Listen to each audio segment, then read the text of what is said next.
Joe Burrow's surgery update. What it means for the Bengals season.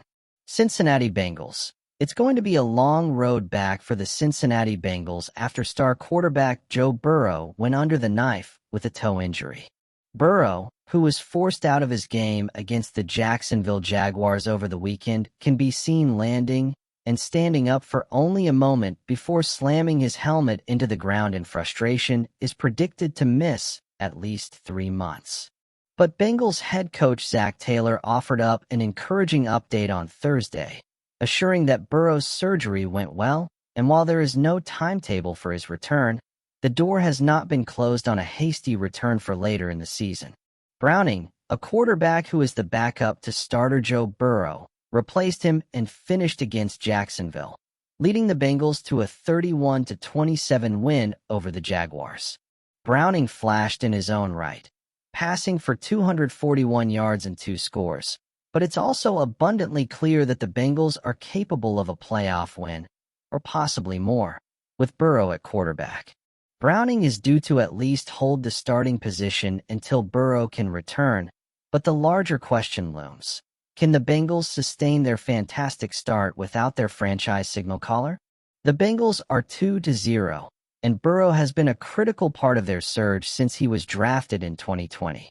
He's thrown for 19,190 yards and 142 TDs, with a career completion percentage of 68.5% over the past few years.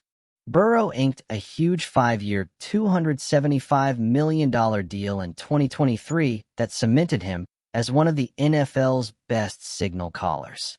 Losing him for an extended period is obviously a setback, but the hope would be that Burrow's health comes first and ensures he can come back by mid-December.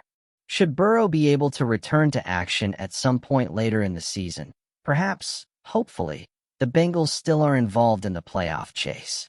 But given Burrow's history of major injuries, including an ACL tear in 2020 and a wrist injury in 2023, the Bengals probably won't be taking any chances.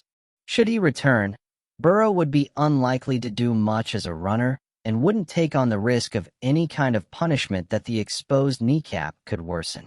No matter, the Bengals will prioritize Burrow's future health.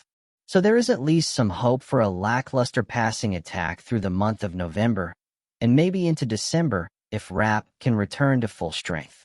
Will the Bengals be able to survive and keep alive an unlikely playoff push without Burrow? Keep her posted with what happens second per second. Sign in here for Joe Burrow's latest updates on his recovery and the Bengals' path forward, as well as more NFL news and analysis.